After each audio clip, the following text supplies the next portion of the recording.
Oi, pessoal do sétimo ano, sejam bem-vindos à nossa aula de geografia. Hoje a gente tem um conteúdo que eu adoro e eu sei que vocês também vão gostar, porque vocês são muito aplicados. Vamos lá. Olha, Brasil, aspectos gerais da população. Peguem um livro, abram um livro, coloquem sobre a mesa e a gente vai acompanhando aí a explicação, tá bom? Olhando para essa imagem aqui, é uma obra de Tarsila do Amaral. Tarsila do Amaral, olha para essa imagem. O que você percebe nessa imagem? O que você sente quando você olha para ela? O que você está enxergando? Você enxerga diferentes tipos de povos. Olha, as pessoas são bem diferentes, né, umas das outras, de tons de pele, formato de rosto, tudo. As pessoas são muito diferentes, né? E outra coisa, olha para o rosto dessas pessoas. Essas pessoas estão felizes? Não parecem, né? Então, ela representa aqui, pessoal, a diversidade do povo brasileiro e o cansaço aqui nesses rostos, tá bom? Tá todo mundo assim com aparência muito cansada, tá? E a gente vai estudar um pouquinho aqui sobre os aspectos gerais da população brasileira, tá bom? E a gente iniciou com o quadro de Tarsila do Amaral, que vocês podem enxergar aí também no livro de vocês, tá? Hoje a gente vai estudar, olha, composição da população brasileira, censo demográfico, desaceleração do crescimento vegetativo, distribuição da população pelo Brasil, estrutura etária da população. Muita coisa legal, tá? A gente vai ver agora, olha, a composição da população brasileira. Gente, população brasileira. Vamos lembrar aqui, quem estava aqui quando os europeus aqui chegaram? Os índios, né? Depois de um tempo, começaram a trazer pessoas para aqui serem escravizadas, além dos índios que já estavam sendo escravizados pelos europeus. Então, quem foram essas pessoas que foram trazidas de fora? Os africanos. A gente pode dizer que aqui no Brasil existe uma tríade étnica, que é relativo à etnia, tá? A gente tem uma tríade étnica. A gente tem o europeu, o branco europeu, a gente tem o indígena, que aqui já estava, e a gente tem o povo africano, que aqui foi escravizado. A gente não vai chamar os escravos, tá? A gente vai dizer assim, o branco, o indígena e os escravos. Não, foram os africanos que aqui foram escravizados. Eles não nasceram escravos, eles não são escravos, não existe essa etnia escrava, tá? Então, foram os negros africanos, os pretos africanos que aqui foram escravizados, tá bom? Então, vamos lá. Olhando para esse gráfico aqui, você enxerga ó, a composição da população brasileira. Aqui está aparecendo, ó, 47,7% é branca, 43,1% parda, preta 7,6%, aí nós vamos ter 0,5% indígena, 1,1% amarela, tá? Que esse amarelo aqui é o pessoal que a gente chama os asiáticos, tá? Mas aí, como você se reconhece? Você se reconhece como branco, preto, amarelo, pardo ou indígena? Pensa aí. Tá? Quem define aí a que etnia você pertence, obviamente são suas características, mas é você que tem o poder de dizer, né, a qual etnia você pertence, tá bom? Eu não posso chegar e definir a sua etnia, tá certo? Pessoal, olha, lá no início da colonização, quando foi que aqui começou a ser colonizado pelos europeus? Em 1500, não foi? Então, depois de muito tempo, lá no início do século XIX, a família real chegou aqui no Brasil, né? E com isso, né, foi incentivado também a chegada de muitos outros imigrantes. Na metade do século XIX, lá para frente, na metade do século XIX para frente, começaram a chegar diversos imigrantes. Dentre eles, o pessoal que veio trabalhar aqui no ciclo do café, né? Os imigrantes que vieram para cá trabalhar no ciclo do café. Então, tu já tinha aqui europeu, né, o branco, tu já tinha indígena, tu já tinha africano. O pessoal começou a chegar imigrante para trabalhar no ciclo do café. Mas antes disso, já tinha chegado outras pessoas. Depois a gente vai ver tudo isso aí. Então, a chegada desses imigrantes representou muita coisa para a diversidade étnica do Brasil, porque já tinha essa tríade étnica, né, principal, e aí a chegada desses imigrantes tornou tudo ainda mais mestiço. Darcy Ribeiro diz que o povo brasileiro não é mestiço só no corpo. O povo brasileiro é mestiço de alma, porque esse povo que chegou aqui no Brasil, ele trouxe também a sua cultura, a sua história, os seus costumes, tá bom? Então a gente é mestiço de alma. Então, se eu perguntar para vocês agora, daqui a pouco, lá na nossa aula ao vivo, a que etnia você pertence? Qual a sua... você é descendente de quê? Qual a sua ascendência, né? Então, você vai saber dizer? Você conhece a sua história? Fica a dica aí para vocês, pessoal. Perguntem quem são os seus bisavós, quem são os seus tataravós, de onde eles vieram, como aqui chegaram, tá bom? Para a gente conhecer um pouquinho da nossa história, tá? Vamos dar continuidade aqui. A gente vai falar, olha, sobre o censo e o recenseamento. Existe um censo, o censo demográfico, ele é feito a cada 10 anos, tá? Normalmente a cada 10 anos. O que vai ser perguntado no próximo censo? Era para acontecer, gente, agora em 2020, mas por conta da pandemia, ele não vai ser mais em 2020, ele foi adiado. Provavelmente vai acontecer no ano que vem, 2021. Tá?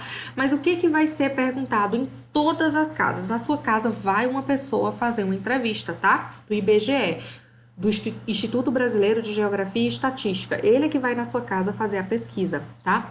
Questionário básico, informações sobre moradores, característica do domicílio, quantos cômodos tem, né? Quantos moradores estão nessa casa, identificação étnico-racial, registro civil, a mortalidade, o rendimento do responsável do domicílio, a educação, mas nesse caso do questionário básico, é só se ele sabe ler e escrever.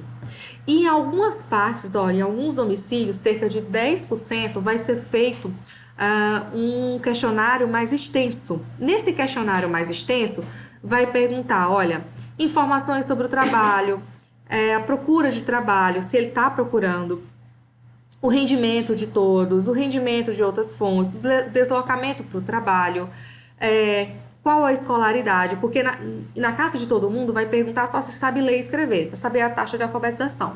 Mas aqui, nesses 10%, vai querer saber até qual grau você fez. Você terminou o ensino médio? Você terminou a faculdade? Você é pós-graduado? E por aí vai, tá bom?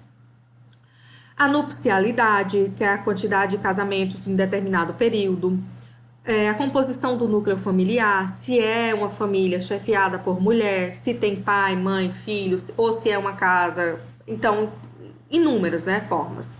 A fecundidade, que é a quantidade de filhos por mulher em idade fértil, religião, o culto, pessoas com deficiência e a migração interna e internacional, tá bom? Então, tudo isso aqui vai ser perguntado no censo, é uma entrevista, sempre acontece, tá? De 10 em 10 anos. Vamos lá.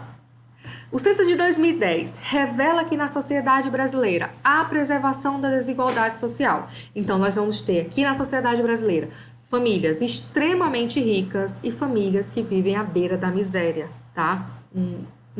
Pouquíssimo dinheiro. A concentração de renda vem diminuindo, então tá diminuindo, mas ainda há grande desigualdade social. As famílias estão se organizando de forma diferente, tá? Uma em cada 4 casas, lá em 2010, eram chefiadas já por mulheres. Também existem casamentos homossexuais, tá? Já foram surgindo aí na composição familiar no censo de 2010. A escolaridade das mulheres tem superado a escolaridade dos homens. Pessoal, até eu considero pouco tempo atrás, tá? No início do século 20, as mulheres eram praticamente proibidas de estudar. Elas estudavam, mas não eram muito bem vistas, assim, pela sociedade, tá? Elas tinham a função mesmo de aprender a fazer os afazeres de casa, lavar, passar. Então, era muito visto dessa forma machista, no início do século, né? Então, as mulheres que estudavam, nem muito bem vistas elas eram. Tá? Então, hoje, né, a escolaridade da mulher ter ultrapassado a escolaridade dos homens é um passo extremamente significativo, certo?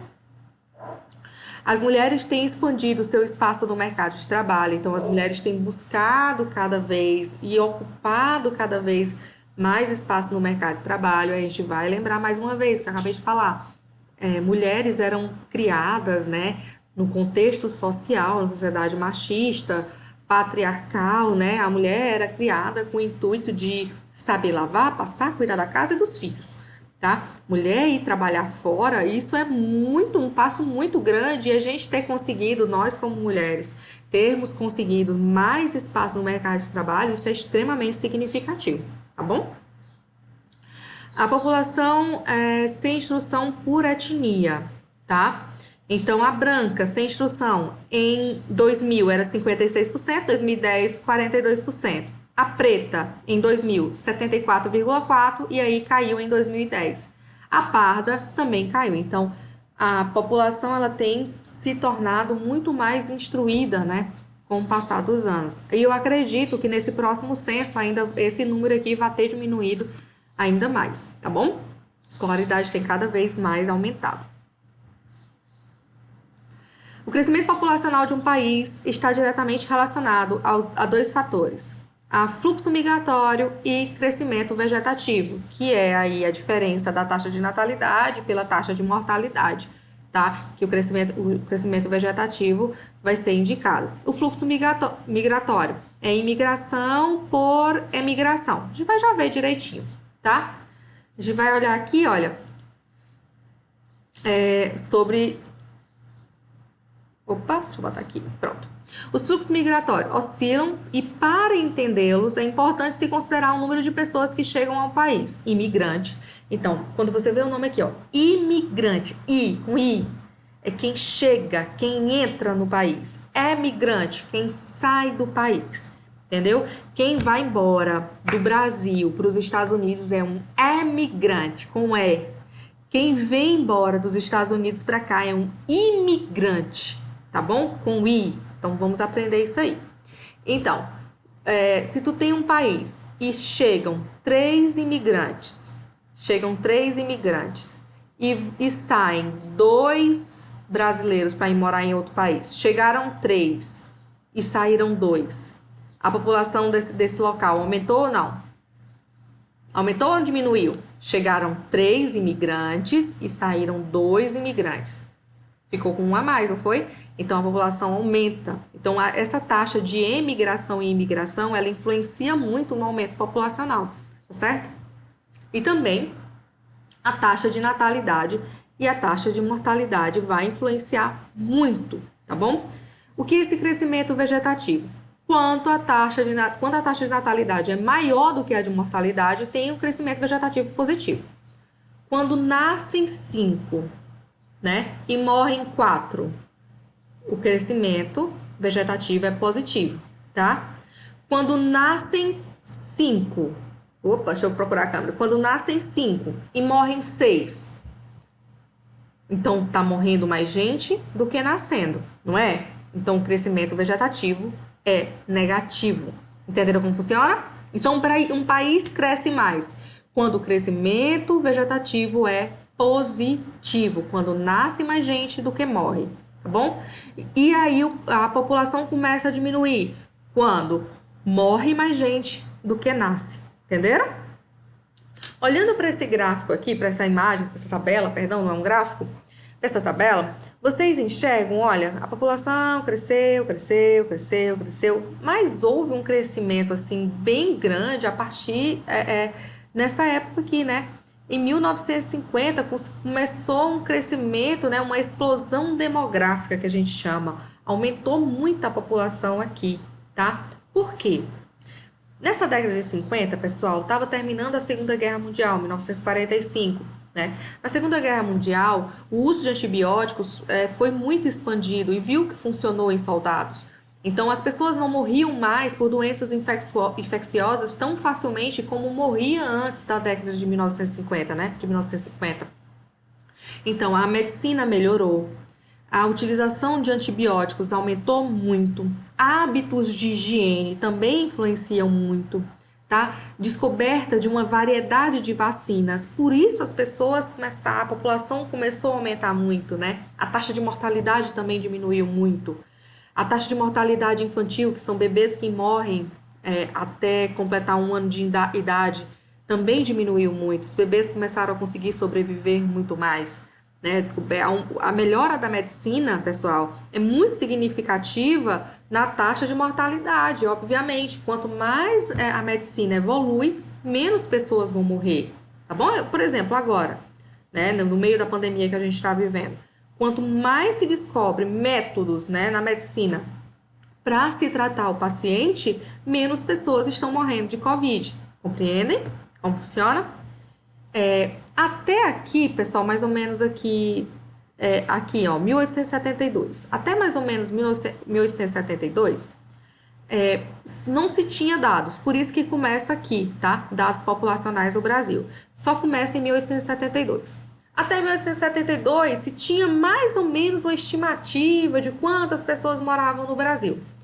Pelos viajantes que desbravavam o Brasil e aí diziam, olha, tal região tem mais ou menos tantas pessoas vivendo, outra região tem tantas pessoas vivendo, então não se tinha uma certeza de quantos habitantes tinham na nossa região, tá? Como é que eles sabiam quantas pessoas também moravam? Pelos dados paroquiais, né? Quantidade de batismos. Mas aí poderia ser que o bebê morresse, né, também. Aí não sabia, né? Mas normalmente as pessoas naquela época, pessoal, eram batizados bem bebezinhos, certo? É isso, tá? Quem é católico. Eram batizadas bem bebezinhas. E aí, eram os dados que se tinham, eram dados paroquiais e dados de viajantes. Só a partir de 1872, pessoal, é que foi criado o censo. E a cada 10 anos tem o recenseamento, tá? Que é a contagem novamente da população de determinado local. Vamos aqui. Migrações internas, tá? Imigração é quando vem de um país e entra aqui. Migração quando sai daqui e vai embora para outro país. Migração ocorre dentro do próprio país, tá bom? Lá no início, tá, pessoal? Lá no princípio, houve o fim do ciclo da cana. Aqui, vocês lembram que a colonização começou aqui por essa região? Não foi? Começou pelo litoral, né? Aqui no Nordeste se plantou muita cana-de-açúcar, se desenvolveu o comércio, mas aí acabou o ciclo da cana, iniciou-se o ciclo do ouro. O pessoal começou a sair na região Nordeste, migrar para a região de Minas Gerais, né? Lá para o ciclo do ouro, buscando aí, né, melhoria de vida. O ciclo do ouro, ele acaba diminuindo aí, e aí inicia-se o ciclo da borracha na região norte do país, né? A exploração da borracha, da seringueira. O ciclo da borracha se esvai, né? Começa o ciclo do café. Pessoal vindo aqui para a região sudeste, tá bom? Então, começou no ciclo da cana, passou para o ciclo do ouro, depois ciclo da borracha, depois ciclo do café e industrialização. Até hoje, a região sudeste é a mais industrializada. Pessoal, eu coloquei aqui esse asterisco, um êxodo rural. O que é o êxodo rural? As pessoas saem do campo e vão para a cidade em busca de melhores condições de vida. Isso é êxodo rural. Mas o que acontece? Quando muita gente sai do campo e vai para a cidade buscando melhores condições de vida, se for rápido, né, essa mudança for muito rápida e chegar muita gente de uma vez só, a cidade não tem como comportar essa quantidade de gente. Então, acaba que essas pessoas vivem em moradias inadequadas, acabam se submetendo a subempregos ou não conseguem emprego de forma alguma, tá bom? Por mais que ela vá procurar melhores condições de vida, às vezes as cidades, por exemplo, nessa época aqui do ciclo do café, início da industrialização na região sudeste, né, houve muito desemprego, a formação de favelas, crescimento das favelas. Então, a gente para pensar um pouquinho nisso aí, né, no êxodo rural.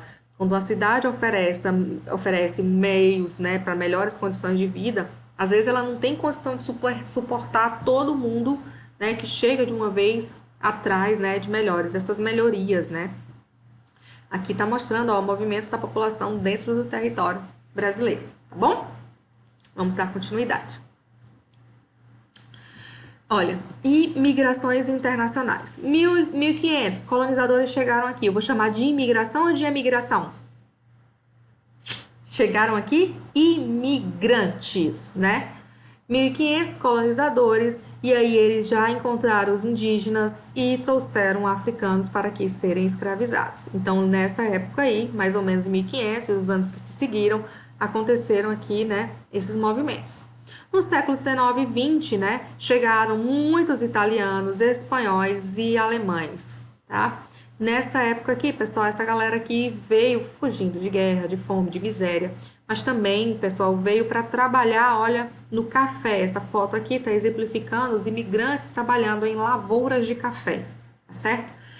O ciclo do café atraiu muita gente para o Brasil, tá bom?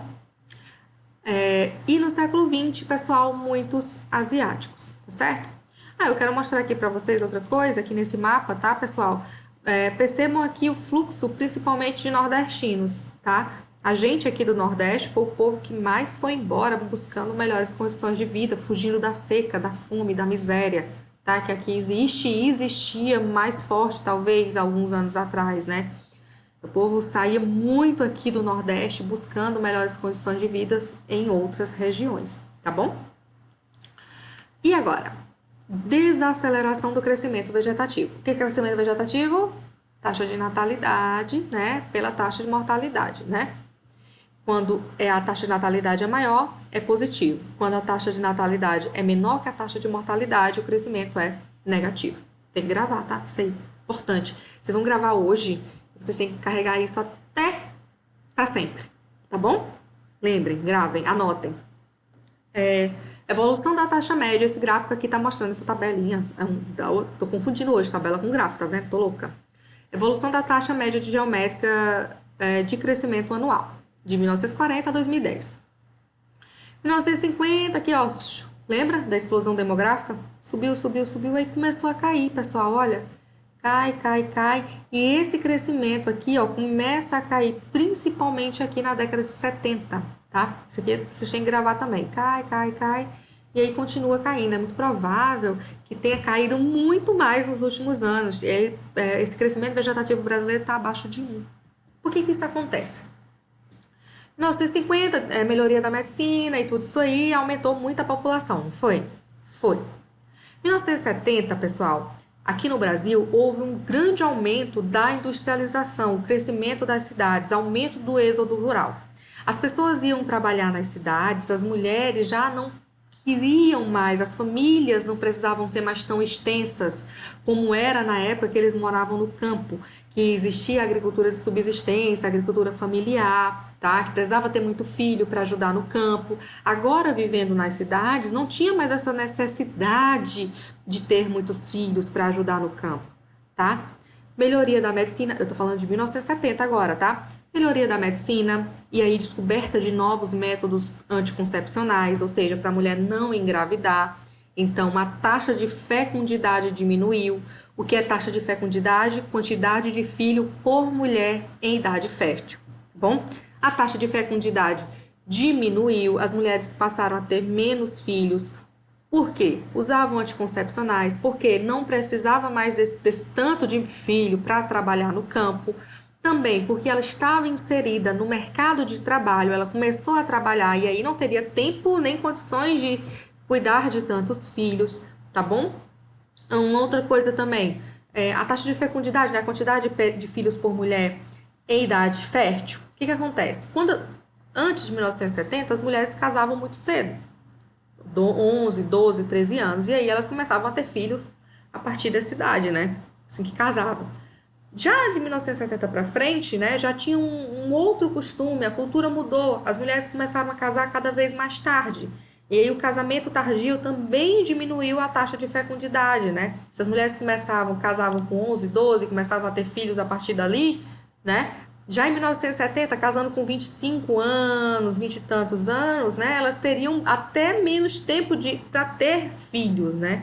Eu digo tempo e idade fértil, considerando que ela passa a ter filhos a partir do casamento, tá bom? Então, você vê essa queda aqui nessa curva a partir de 1970, tá? Do crescimento vegetativo. E a gente vai repetir agora. Por conta do surgimento de anticoncepcionais, a industrialização, aumento do êxodo rural, mulheres trabalhando, a gente vai ter casamento tardio. Então, tudo isso aí faz com que a população brasileira passe a crescer num ritmo menos acelerado. Gente, não significa que a população está diminuindo. Vamos pensar assim. Está significando o quê? Que a população está crescendo no ritmo menos acelerado. Não significa, aqui a população era tanta e começou a diminuir. Não. Significa que cresce, mas cresce num ritmo menor. Gravem isso. Olha para cá. Densidade demográfica. Quanta gente mora concentrada em determinado local? Pensa assim, tá? Densidade demográfica, a gente vai medir a densidade demográfica, é a quantidade da população pelo território. População pelo território dividida. Então, quanto maior, né, a densidade demográfica, aqui nesse mapa vai estar mais escuro, tá? Em 2010. Aqui mais claro, mais escuro é onde está mais concentrada a população. Então, até hoje, a gente consegue enxergar a região litorânea, né, com maior concentração populacional. Aqui no Nordeste, pessoal, essa concentração populacional também se dá na região litoral, porque a maioria das capitais nordestinas estão no litoral. Então, essa concentração ocorre muito nas capitais, né, populacional. A cidade mais populosa do Piauí, por exemplo, não é Teresina? Não é nossa capital? Então, a única cidade aqui, a única capital do Nordeste que não é litorânea é Teresina, tá? Então, acontece muito, nesse litoral aqui, ainda ser muito populoso, muito povoado, tá bom? A densidade demográfica vai se concentrar em regiões onde tem as capitais, onde são polos industriais, onde tem oferta de empregos, oferta de trabalho, melhores condições de vida para as pessoas. E aqui, olha, a densidade demográfica, a gente observa que nessas regiões é bem menor do que nessa. Olha para o mapa, tá? Olha para mim falando não, olha para o mapa que eu estou apontando aqui no mapa, tá? Então, nessa região aqui, é muito mais concentrada do que no interior do Brasil, né? Na região norte, região centro-oeste, tá certo? A concentração é bem menor. Vamos olhar essa tabelinha aqui. Densidade demográfica entre as regiões brasileiras. A população do Brasil por grandes regiões em 2014. O Brasil, qual a população absoluta do Brasil em 2014? 202,7 milhões de habitantes, tá? E qual é a população relativa por área? Qual a densidade do Brasil? 23,7 habitantes por quilômetro quadrado. Então, o Brasil tinha 23 habitantes, 23,7 pessoas por quilômetro quadrado. Pensa assim, tá bom? O Norte, qual a população do Norte? 17, Nordeste 56, Centro-Oeste 15, Sudeste 85,1. Eita! Perceberam uma coisa aqui no Sudeste? A maior concentração populacional do Brasil. O Brasil tem 202 milhões. Olha para a tabela. Olha para a tabela. O Brasil tem 202 milhões, né? Só no Sudeste tem 85,1 milhões de pessoas. Para vocês terem noção, São Paulo, no Sudeste, né? Um dos estados do Sudeste, São Paulo tem 85,1. São Paulo tem 44 milhões de habitantes. Então, o Sudeste tem 85,1 e só São Paulo tem 44 milhões de habitantes. Se a gente parar para pensar, só o estado de São Paulo tem população maior. Se eu juntar o Norte e o Centro-Oeste, 15,2 mais 17,2 dá 30, tô somando aqui, 32,4, né? 32,4 habitantes já é menor do que a população só de São Paulo. Então, se eu juntar a região Norte e a região Centro-Oeste, a população é menor do que no estado de São Paulo. Isso me dá o quê? O que eu entendo? Que existe muita concentração populacional no estado de São Paulo. Mora muita gente no estado de São Paulo, entendeu? A densidade demográfica, eu vou até olhar aqui, a densidade é 92 habitantes por quilômetro quadrado. Muita gente morando. Olha o Centro-Oeste, 9,5 habitantes por quilômetro quadrado. Então, lembra aí que é quantidade de pessoas pela área, tá? Que eu vou medir a densidade demográfica, certo?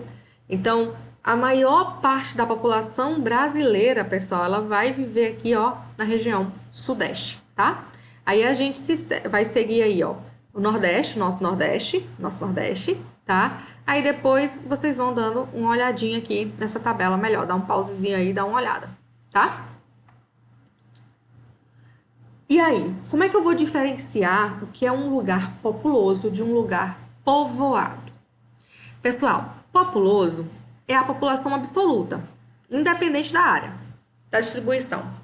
Um lugar tem muita gente. Ah, tal lugar tem muita gente. Tal região tem muita gente.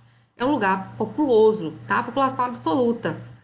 Um local povoado é quando tem muita gente num espaço pequeno, é relativo à área. Por exemplo, o Brasil é extremamente populoso, 200 e tantos milhões de habitantes, é muita gente. Mas o Brasil é povoado? Não, porque a densidade demográfica do Brasil é pequena, tá? O Brasil é muito extenso, então essas pessoas teriam muito espaço para viver. Então o Brasil é um país populoso, porém não é povoado. Lembra?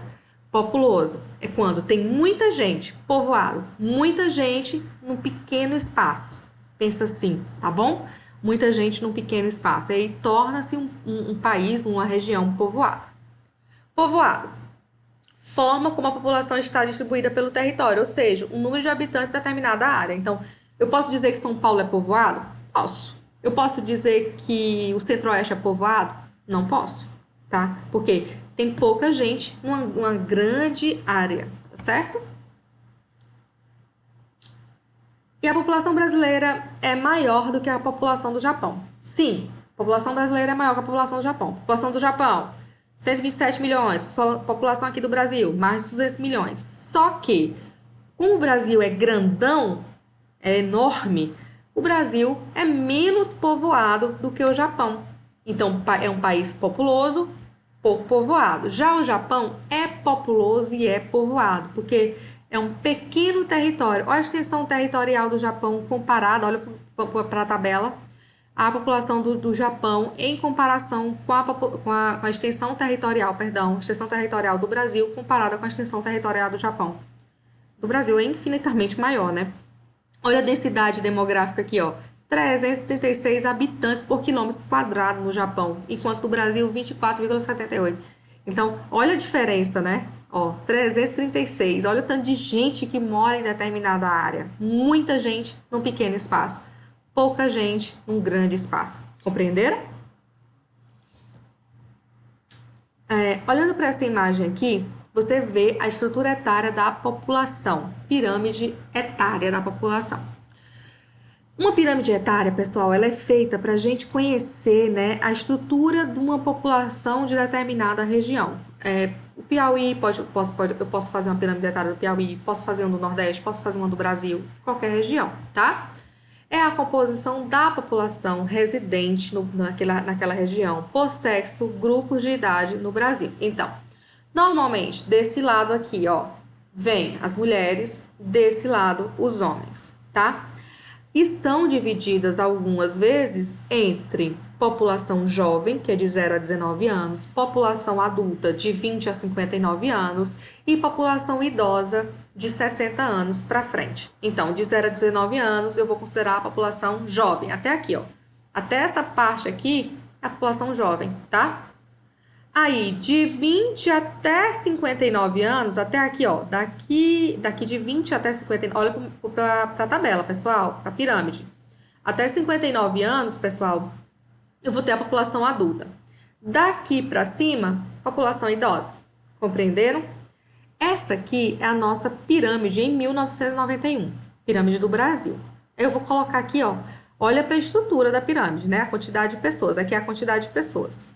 Né, jovens. Tinha muito jovem, não tinha? Em 1991, olha, e aí ia diminuindo. Tinha menos bebês aqui nascendo, de 0 a 4 anos, mas eu tinha muitos jovens até 19 anos, não tinha? Olha para cá, começou a estreitar um pouco mais, não foi? Isso aqui? E olha, aqui 19 continuou um pouquinho alto, aqui em 2000. Agora a gente vai olhar, olha, em 2010, olha como muda.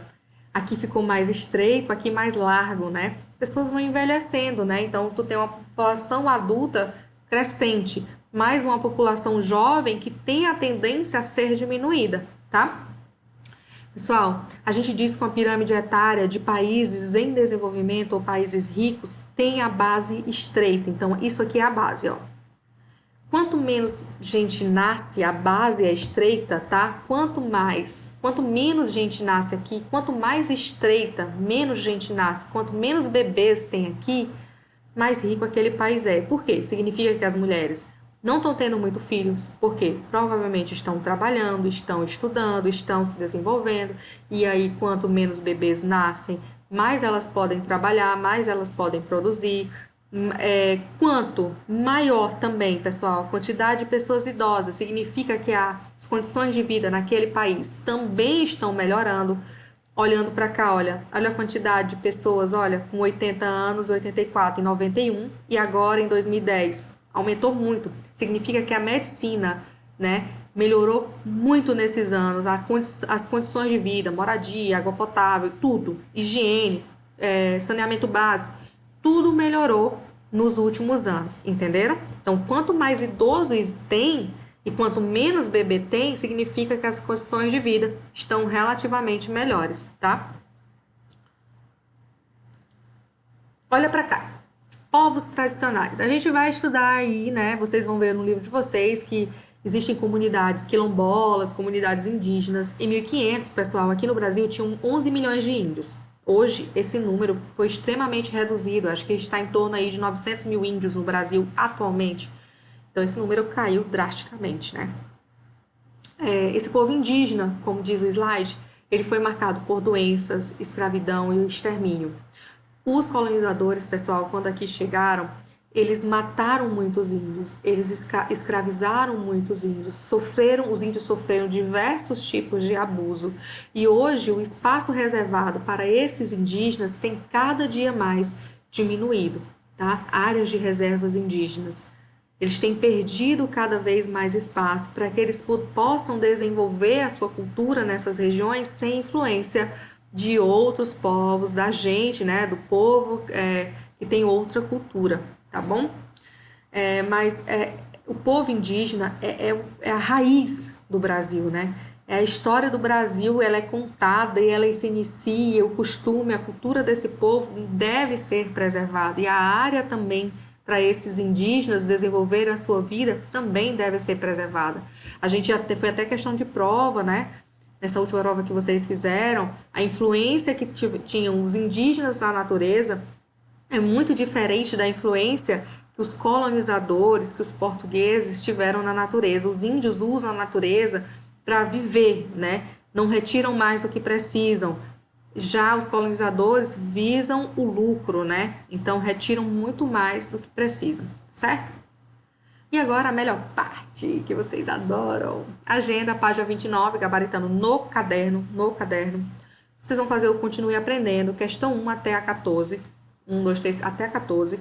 Tá lá, página 33, 34, 35, gabaritando no caderno. Pessoal, se o de vocês não tiver na página 33, 34, 35, procurem. Eu Continue Aprendendo, aquelas páginas no final, a páginazinha amarela, tá? Faça da questão 1 até 14 no caderno, gabaritando. Não precisa copiar a pergunta, só gabaritando. Atenção na ortografia, tá bom? Faça legível, precisa entender o que você está escrevendo, o que você respondeu. Você vai enviar para o meu e-mail no dia 1 de junho, tá bom? Dia 1º, o dia 1, tá certo? Gente, agora a gente vai ter uma pequena conversinha lá no plural, só pra gente ter um momento de encontro, qualquer dúvida que vocês tiverem, a gente pode tirar lá, tá certo? Rapidinho, a gente vai se ver lá, tô esperando vocês lá no portal, tá certo? Beijo, tchau, tchau. Espero que tenham gostado da aula.